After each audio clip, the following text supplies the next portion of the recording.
ಅಖಂಡ ಭಾರತದ ಒಂದೇ ಕನಸು ರಾಮಲಲ್ಲನ ನೋಡಬೇಕು ಅನ್ನೋದು. ಅದಕ್ಕೋಸ್ಕರ ದೇಶದ ಮೂಲೆ ಮೂಲೆಯಿಂದ ಜನ ಬರ್ತಾ ಇದ್ದಾರೆ. ಅದರಲ್ಲಿ ಮಕ್ಕಳಿದ್ದಾರೆ, ವಯಸ್ಸಾದವರಿದ್ದಾರೆ.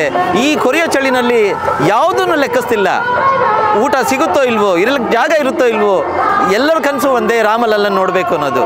ಅದಕ್ಕೋಸ್ಕರ ಬೇರೆ ಬೇರೆ ಊರುಗಳಿಂದ ಬರ್ತಾ ಇದ್ದಾರೆ ಜನ ಸಾಗರನೇ ಅದು. ಅಯೋಧ್ಯೆಯ ಮೂಲೆ ಮೂಲೆಯಲ್ಲೂ ಜನ ಇದ್ದಾರೆ.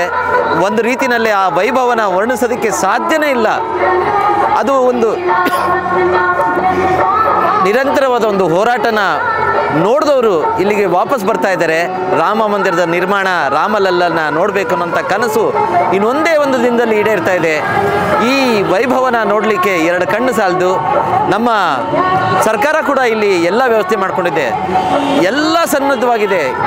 ಅಡಿ ಅಡಿಗೂ ಒಬ್ಬರು ಸೆಕ್ಯೂರಿಟಿಗಳನ್ನ ಒಂದು ವ್ಯವಸ್ಥೆನ, ಭದ್ರತಾ ವ್ಯವಸ್ಥೆನ ಮಾಡಿಕೊಂಡು ದುಡಿತಾ ಇದ್ದಾರೆ.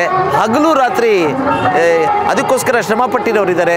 ಅವರೆಲ್ಲರೂ ನಾವು ಅಭಿನಂದಿಸಲೇಬೇಕು. ನಮ್ಮ ಕರ್ನಾಟಕದ ಅನೇಕ ಜನ ಈ ರಾಮ ಮಂದಿರದ ಕೊಡುಗೆಗೆ ಕಾರಣರಾಗಿದ್ದಾರೆ. ಅದನ್ನು ನಾನು ಅಲ್ಲೇ ಹೋಗಿ ನಿಂತು ಹೇಳೋ ಪ್ರಯತ್ನ ಮಾಡ್ತೀನಿ. ಅನೇಕ ಜಾಗಗಳನ್ನ ನಿಮಗೆ ತೋರಿಸ್ಬೇಕು.